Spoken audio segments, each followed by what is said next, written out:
On the morning of April 12, 2020, a 200,000 square mile area of the southeastern United States was being monitored by the Storm Prediction Center for the strong potential of a severe weather outbreak. Within the next 48 hours, 141 tornadoes would be confirmed across the region, making the 2020 Easter outbreak the third largest tornado outbreak in American history at the time. Within this monstrous outbreak, one tornado stands out above the rest.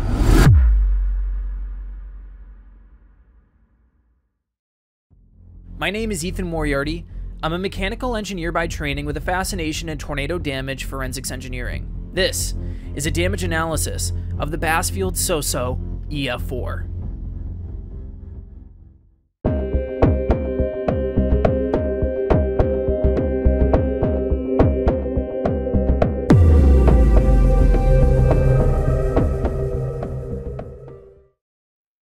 Hello and welcome to the Damage Analysis series here on the June 1st YouTube channel. If this is your first time joining us, this is a series where we take a look at powerful historic tornadoes and break down the damage that they leave behind from an engineering perspective in order to gain an appreciation and a better understanding of just how powerful these storms can be. Before we dive into the damage analysis of the tornado, we must first go over some of the tornado's statistics as well as the weather synopsis in order to get a better understanding of the context of the storm. As mentioned earlier, this tornado took place on April 12, 2020 as a part of the greater 2020 Easter outbreak, which is one of the most notable tornado outbreaks in American history. The Bassfield SoSo tornado itself was on the ground for 67.8 miles over the course of an hour and 16 minutes. So not only was this a long track tornado, but it was also moving at a high rate of speed. To compound all of that, this tornado peaked out at a max width of 2.25 miles wide, making it the third widest tornado in recorded history. In terms of the human impact from this tornado, there were 8 confirmed fatalities and at least 95 reported injuries. I make sure to emphasize in all of the tornadoes that I cover that have a significant human impact that injuries are not to be discounted less than fatalities. Oftentimes when we're talking about injuries in tornadoes, these are life-altering injuries. So we should not be looking solely at the fatalities number when it comes to the human impact of these tornadoes. Injuries oftentimes are lifelong injuries that the residents that were impacted by this tornado are going to live with for the rest of their lives. And that's something that I will never not emphasize when we're talking about tornado damage, because it's easy to get fixated on the damage itself and kind of lose the human element that ultimately these tornadoes are responsible for. The official rating of this tornado from the National Weather Service office in Jackson, Mississippi, rated this tornado as an EF4 with a max estimated wind speed of 190 miles per hour. Now that we've gone over some of the statistics tornado, let's dive a little deeper into the weather side of the equation in order to get a better understanding of the system at play. Well before April 12th, there had been a high-pressure system in play over the southeastern United States. This allowed for a hot, warm air mass to build up over time over the Gulf of Mexico. While this air mass was beginning to develop further upstream in the western United States, the jet stream was in an extremely volatile state and was beginning to eject a trough across the western United States. Associated with this large digging trough across the United States was a strong surface low, which would take that charged air mass and funnel it up into the Dixie Valley region of the United States, and eventually bring in also a lot of this low-level instability and wind shear. This primed air mass in conjunction with the low-level shear meant that the ingredients were in place for long-track tornadoes. Ultimately, the supercells that had unimpeded inflow would ultimately be responsible for the long-track tornadoes this day, and the Bassfield SoSo tornado was no different. With the statistics and the weather synopsis out of the way, let's dive into the damage analysis itself. This survey was conducted by the National Weather Service office in Jackson, Mississippi. The Weather Service office in Jackson, Mississippi is one of the best WFOs at conducting tornado damage surveys, unfortunately because of the fact that they have to do it so often, but I really tip my cap to them anytime that I look at an event that's covered by them, because they do it in both a timely fashion as well as they are very detailed. They include a lot of damage indicators from, you know, EF0 to the high-end ones that need a lot of detail and attention. You know, they just do a very good job of documenting all of the damage. Not all of the WFOs are created the same, so I think it's also important to mention that this was not the only tornado and high-impact tornado that they had to rate from this event. There were so many tornadoes that took place in their CWA that it takes a lot of work in order to kind of delegate and figure out the logistics of, you know, sending out survey teams and stuff like that, especially when you're looking at not only one tornado that has, you know, a 67-mile long path, but there were multiple violent long-track tornadoes that took place in their CWA. So, you know, I cannot praise the National Weather Service office in Jackson enough for being able to provide such a detailed survey and, you know, do it in a timely fashion. It's just, you know, they're one of the best at doing it, and I always have to praise them anytime that I look in depth to the survey results that they publish through the damage assessment toolkit. Diving into our Google Earth export of the damage path itself, when we zoom out here, we just realize how much of a scar this tornado was. You know, we're at satellite level altitude in this screen grab right now, and you can see the scar clearly from space just from how far this tornado tracked. You know, it's a 70-mile track essentially. Zooming in here, right now I have all of the damage indicators turned off just so we can kind of get a sense of, you know, the tornado path itself. Going through it from the beginning, you know, this thing widens, you know, within the first 5 to 10 miles of the track, missing Bassfield just to the south. And keep in mind, this is not the only tornado to impact the area of Bassfield that day. This just happened to be the most notable tornado from that event. I highly recommend my good friend Kelton Henderson's video on the entire event if you want to get a full overarching view of the 2020 Easter outbreak. He did a really good job. It's linked in the cards and linked in the description. Moving forward here, we realize that the tornado ultimately misses the towns of Seminary and Collins. It just threads the needle there, going over US 49 there before continuing northeast. As you can see, as we move further northeast, it ends up impacting the town of Soso. So we end up getting the namesake of the tornado. It's kind of, some people call it the Soso, some people call it the Bassfield, and oftentimes nowadays it's kind of hyphenated as the Bassfield Soso tornado. It is important to mention, however, that beyond Soso, there were still other communities that were directly impacted, including Moss, and then by the end of the life cycle, as it just misses Heidelberg to the north, it ends up hitting Pashuta right as it begins to dissipate. Kind of looking at it as a bird's eye view once again, it's clear that this tornado maintained a relatively straight path throughout its life cycle. So this tornado did not exhibit any deviant motion. That just goes to show how strong the dynamics were at play today. Usually when you get, you know, a little bit of a weaker type flow, you get instances where the tornadoes like to curve with their decay upon their occlusion. You know, deviant tornado motion is super fascinating to research, and I highly recommend Cameron Nixon's work on deviant tornado motions through the study of hodographs. So if that's something that you're interested, I have Cameron's stuff linked below. Anyway, but in these Dixie Alley events, that's not something you typically see. Usually with these long track violent tornadoes, the kinematics are as such so that everything is just sheared downstream, and these storms are just cruising along, and they're not meandering to the point where their mesocyclones can kind of wobble and allow tornadoes to deviate off of their tracks.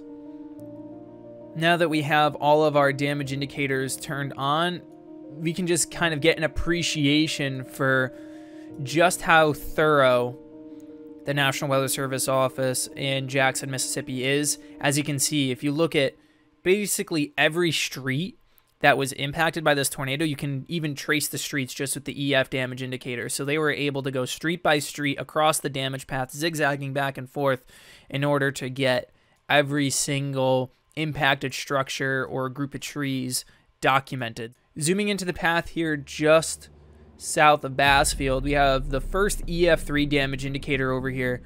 And this is a very interesting damage indicator for me because this is one of the most important topics that I want to cover in terms of tornado safety practices.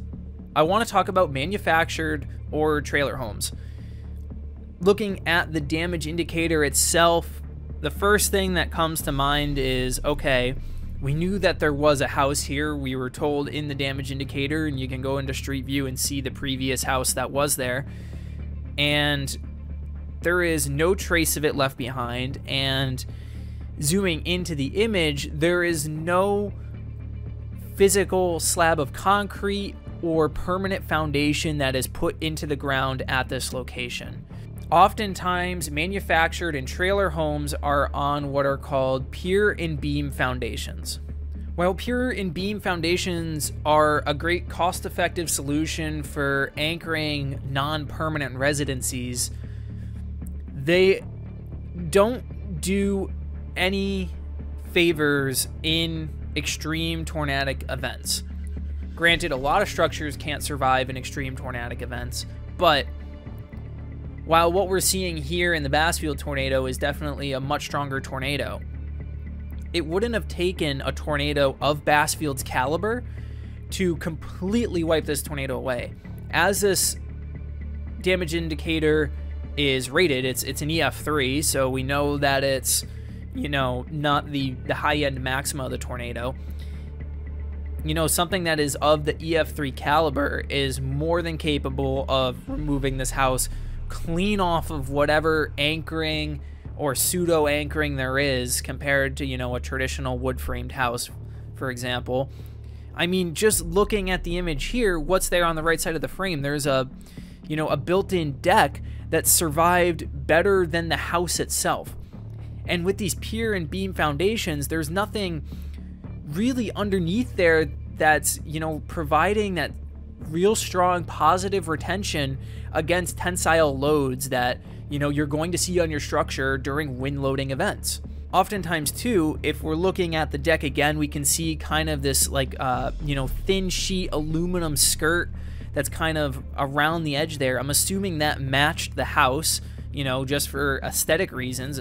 Either way, even if it was a different material, there's not much that's protecting the underside of that foundation, which is basically mostly air at the end of the day. You know, you have the structural elements, but it's not a large concrete foundation that's all around the house.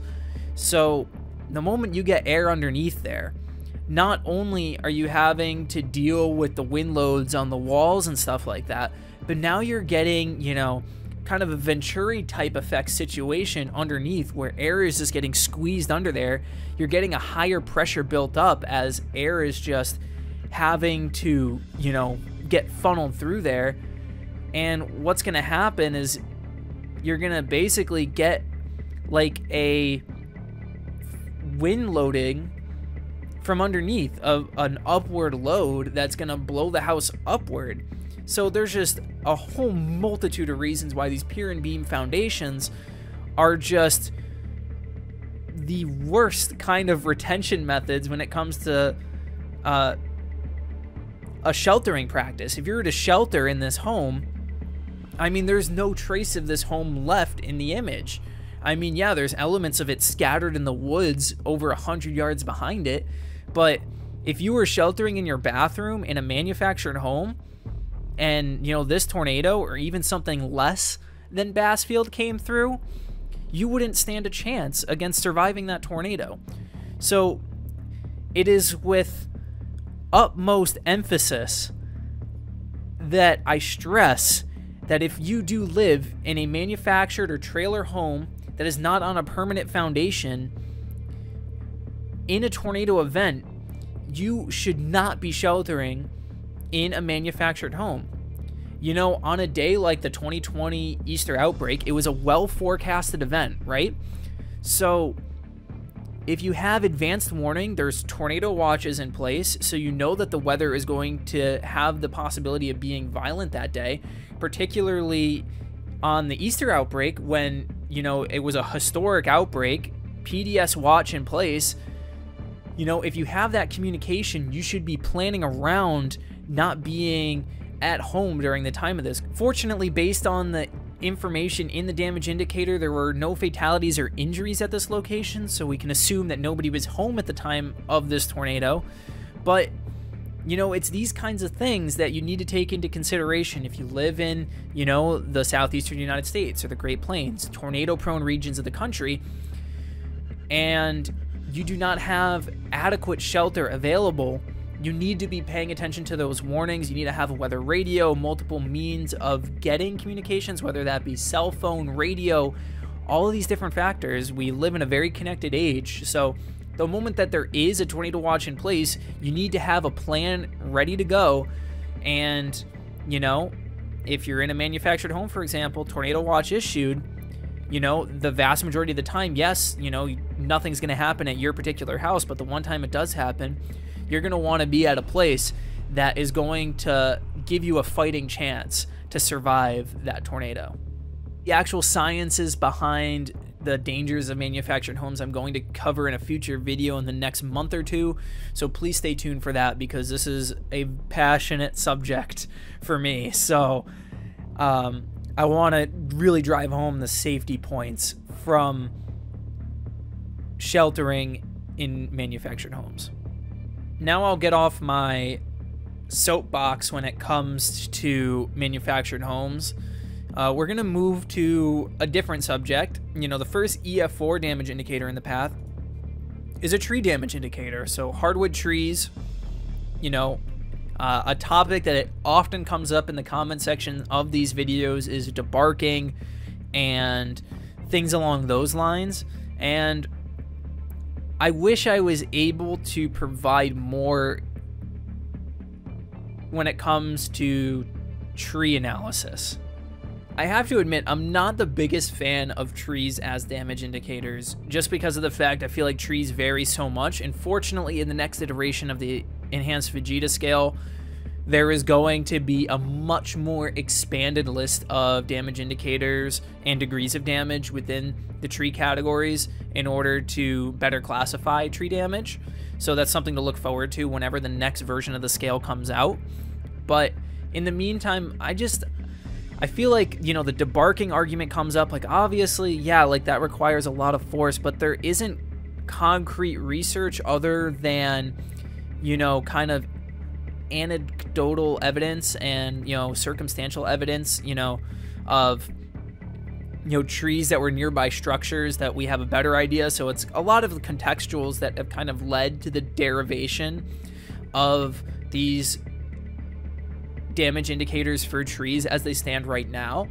So like I said, I'm just not the biggest fan of tree damage indicators, but nonetheless, I mean, the power that goes into having to strip bark off of trees and be able to reduce some of these hardwood trees to just pure stubs, basically, you have to have an appreciation for it. Moving up the track a little bit further, we end up stumbling across this EF2 damage indicator, which honestly illustrates a really good principle that I want to discuss called the Bernoulli's principle, which, you know, I've kind of talked about in the past with respect to the Venturi effect, but I think this goes to show the uplift force that we often maybe don't really consider. Obviously, we're thinking a lot about the direct wind loads on the structure, what's pushing on the walls of the wind and all that type of stuff, but there's a big uplift force that occurs with these tornadoes due to the fact of the air that is moving around the structure versus the stagnant air inside, and we can represent this mathematically using Bernoulli's principle. In short, Bernoulli's principle is basically a relation between a fluid's speed, pressure, and height. In the case of Fanny's fish house here, you know, we have a CMU block type structure and then a missing roof. So I'm assuming that it was a traditional lumber style roof that was on this structure based on, I can kind of see, a rafter kind of running across in the image here, but the rest of the structure survived. So we know that the tornado was not that powerful. This was rated as a 115 mile per hour DI, so EF2. So what would it take in terms of pressure in order to kind of blow that roof off using that 115 threshold that the surveyors used in this context? So they gave this a 115. We're going to plug that into our Bernoulli's principle in order to get the pressure differential, in order to understand the amount of force that is being generated on the roof structure, like the lifting force on that roof based on the pressure differential alone physically. For simplicity's sake, we're going to label the three terms of Bernoulli's principle. We have the outside condition and the inside condition on either side, and each one contains a pressure term, a velocity term, and a height term. Fortunately, the outside condition and the inside condition we can just assume are at the same height, so they both cancel each other out. For the air that is outside of the structure, we're going to plug in that 115 miles per hour, and then we convert it over to feet per second in order for the units to satisfy in the math equation. But then on the other side, the velocity is just stagnant air inside the structure. So V is 0, multiply all the other terms in there by 0, and that just goes away. So then we are left with the pressure outside versus the pressure inside on the other side, and then of course the outside velocity term. Rearranging our equation a bit, we can get the difference of pressures on one side, and we can just call that delta P, so the change in pressure, and then isolate the velocity term of the outside condition on the other side. This way we can get the pressure differential based on the velocity that is happening of the fluid. Remember, of course, air is a fluid around the structure. When we do this math out, we ultimately get a pressure difference of 34 pounds per square foot, which doesn't sound like a lot until you take in the area of that roof, right? Just using some basic geometry measurements from the outside Google Earth down view, I was able to kind of measure out the platform area of the structure.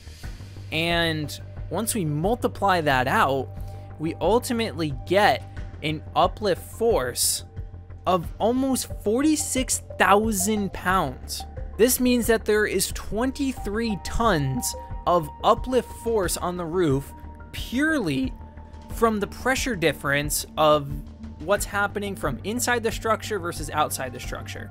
So this really low pressure outside of the structure and the trapped air inside the structure, that air is wanting to escape, and then eventually it just reaches a point where apparently, if it was 115 miles per hour when this roof structure failed, that means that 23 tons of force were being subjected to the roof just from the pressure difference alone because of the air moving outside of the structure relative to the air inside of the structure. It's these kind of numbers that are really revealing to show that, we are always fascinated by EF4, EF5 level tornadoes, right? But in the case of just EF2 wind speeds, the forces that are being subjected on these structures is incredible. And we haven't even reached the upper 3 levels of the scale yet in the context of this structure, for example. So I think we underestimate just how powerful something like an EF1 and EF2 are in the context of these structures. They are being subjected to some incredible forces that Mother Nature is able to deliver to them. And it's miraculous that we see cases of structures that are surviving tornadoes that are, EF4 level, EF5 level. Okay, maybe not EF5 level, but, the EF4 damage that we do see, and there's, some structures that, maybe sometimes just an interior room survives just enough for an occupant to ride out the storm. It goes to show just how strong the forces are in those events, that, you know, if at an EF2, a roof structure is being subjected to 23 tons of lifting force, never mind the external wind loads and all that fun stuff acting on the structure. It's amazing to me that we even have structures that can survive that in the first place. So I think that's something that we really need to gain an appreciation for when we do see tornado damage. That, you know, oh, maybe it didn't achieve the rating that you might have liked, and at the end of the day, we shouldn't really be arguing about those kind of things when these structures are being asked to contain these extreme forces. Zooming into the next damage indicator, this one is an EF3 level damage indicator. This was another structure that was constructed from CMU blocks. We saw that with the last damage indicator we looked at. Unfortunately, this structure did not fare as well. This was rated at an EF3 level damage indicator, high-end EF3 on the threshold of EF4 at 165. And it is worth noting that there were 4 fatalities at this structure, so half of the fatalities that did take place in this tornado were at this location. And the big thing I want to emphasize here, from just what I can see, this is the only image that is available of this structure, but you know, a lot of the CMU blocks have been blown over, but it does not look like there is any sort of retention for tensile loads in this structure. So when it comes to these CMU blocked houses or structures and all that type of stuff, you know, whatever you're making CMU blocks out of, usually you want to pour concrete at least with a foundation, right? Pour concrete in between the holes and then put rebar through them, so that when the concrete hardens around it and you're experiencing a tensile load, concrete stinks in tensile loads. It is great in compression, does a great job. That's why we use it for foundations and stuff. It's dealing with the weight of structures. But it's that rebar that allows there to be a tolerance towards tensile loads. And in this case, you know, just given the fact that there are CMU blocks scattered all over the place, like I said, I'm not there and the imagery isn't detailed enough, but from what I can see, there isn't sufficient tensile load protection, i.e. rebar, other, retention methods that would have kept the walls in better shape, that we saw, down with the last damage indicator. Granted, that was more on the outskirts of the tornado path, but I imagine that had to play some sort of factor in that structure surviving, especially if the roof structure, came off. It's just something that is tough to see when there's fatalities that have happened at this location, and the construction practices are just really poor, especially in a region of the country where there are violent long track tornadoes like Bassfield. So it's just tough to kind of see these things, and this fully right earned its EF3 rating. And, it just wasn't a well-built structure that could have protected people. If you see a concrete type structure, you would think, oh man, that's going to be really strong in a tornado, right? And in this case, it wasn't. The last damage indicator I would like to take a look at is the highest rated damage indicator in the path, so EF4 190. And when we go into the image, it is clear why this structure was rated or was the ultimate classifier for the tornado. First thing right off the bat, looking at the images provided for this damage indicator, is that this is a well-built structure. Presence of anchor bolts, sill plates with mounting hardware that is, fastening those sill plates to the foundation, and, they're anchored into the foundation correctly. Overall, it's good to see in a part of the country that doesn't have the strongest record in terms of great construction practices for surviving severe weather events.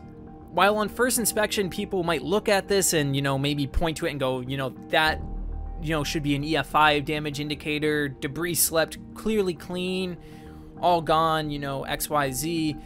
While I understand where people are coming from, let's take a little closer look at the contextuals that are in this image itself. First thing I like to look at are obviously the mounting, the anchor bolts for the sill plates. And, we still have a few sill plates that are remaining. We see the toenailing in the sill plates there. So I'm assuming that the walls failed off of the sill plates. And then in some of the instances, the sill plates came away. But none of the mounting hardware, or the anchoring hardware, I should say, appears to be yielded. And what I mean by yielded is that, the steel was permanently deformed. So steel has basically an elastic region and a plastic region. The elastic region is where you can bend, you put a stress into the steel, it bends a little bit, but is able to fully return back to its normal state. Once you exceed that elastic region and go into the plastic region, you bend, your steel, and then it doesn't return fully back. Like, say if you took a paper clip and you bent it, if you bend it maybe just a tiny bit, it returns to its original shape. But if you really crank on it and bend it, it permanently deforms. You've yielded the metal in the paper clip. So typically with EF5 tornadoes, you usually see some sort of yielding in those anchor bolts. And from what I can see just in this image alone, they do not appear to be yielded. They still are in the upright condition. They don't appear to be bent over. So there's that going for it. And then the other thing is that, off to the left side of the frame there's still some plumbing that is still attached. Oftentimes in the EF5s that we have seen rated, in EF5, these home style EF5 damage indicators, oftentimes the plumbing is completely stripped away. And in this case, we still have some copper pipes from the looks of it that are remaining that might have probably got stripped out of the walls and stuff like that, which is quite remarkable to see. That is a testament to how strong the tornado is, obviously, that the walls were obviously stripped away in such ferocity that there was still evidence left behind of the copper pipes. It's always interesting to see damage that, doesn't make quite a lot of sense. Like, the dishes on the counter, but the roof's missing kind of thing. This is one of those that kind of, I relate to, where it's like, if that entire wall gets stripped away, how does the plumbing that is contained in that wall not get stripped away with it? Assuming that it was in the wall, I'm just guessing just based on, the fact that it's kind of strung out horizontally. But those are a couple of reasons why I do not think that this achieved an EF5 level damage indicator. Though that I would say if, say that plumbing was completely stripped away or the anchor bolts were fully yielded, maybe that this house here could have earned an EF5, but it just wasn't quite to that standard that just completely makes it 100% definitive that it is an EF5. The moment that there's a little bit of ambiguity with some of these damage indicators, usually they'll shy away from rating it an EF5. They do not put out the EF5 term lightly, and it has to be clear-cut and concrete in order to rate something EF5. And, I'm going to stress that again and again when it comes to looking at, high-level EF4 damage indicators. So those were the main damage indicators that I wanted to cover in this video, where I felt that there were important lessons to get out of.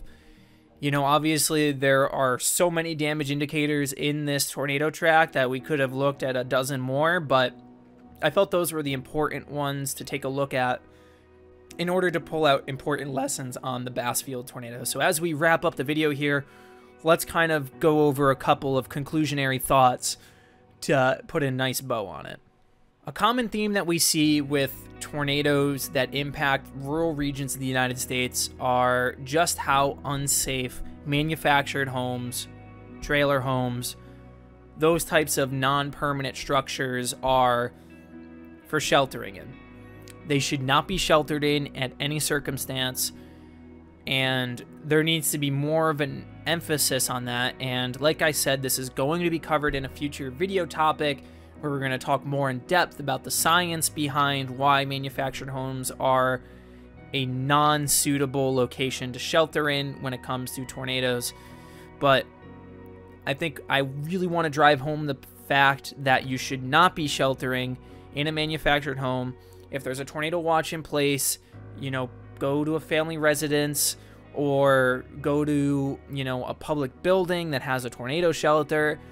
You know, these types of things that could be a matter of life and death. You know, most of the time, you're probably not going to have a tornado that strikes your house directly. But we've seen instances where, you know, houses have not been hit directly by tornadoes, even in very recent tornadoes at the time of recording this video, which are going to be in this manufactured homes video that I'm going to do. You know, you don't need a direct impact to catastrophically compromise a structure of that type. So, you know, never mind a violent tornado.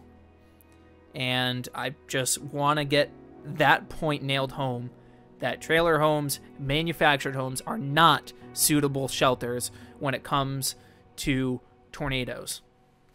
Additionally, even the permanent structures, we saw some very poor construction practices in this part of the country.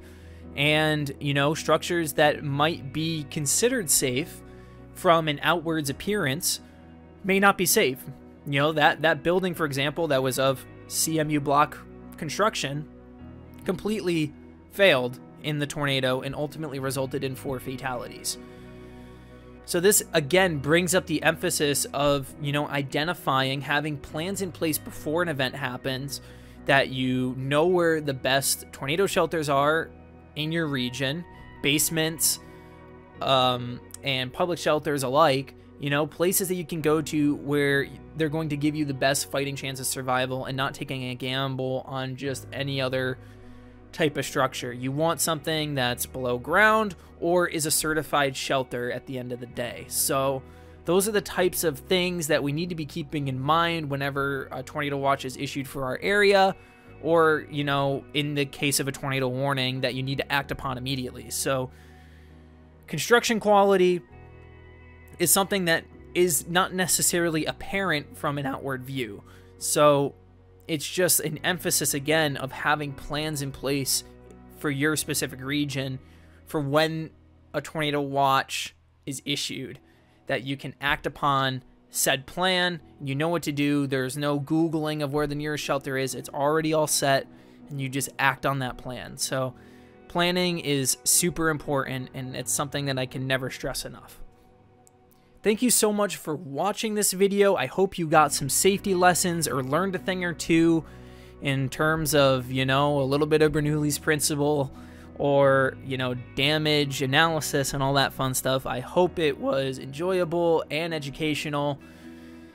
At the end of the day, I really want to promote safety messages in this series, so I hope that this maybe instills you to, if you don't already have a plan, maybe make a plan and put those kind of things in place so that you're ready for the next time severe weather strikes. You guys have been leaving awesome feedback in the comments, so I really encourage you to, if you have a tornado that you want to see, leave it in the comments below. I have a actively growing list of events that are going to be covered in the damage analysis series. There's unfortunately an endless supply of events that I can cover here, so it's a list that's going to be ever growing. So if you have something that you're really passionate and you want to see, leave it in the comments below. A lot of them that you have suggested already are already in my running list, so I really appreciate the feedback on these videos. It means the world to me, and it just makes me more motivated to make more of them. So once again, thank you so much for watching, and stay safe when it comes to severe weather.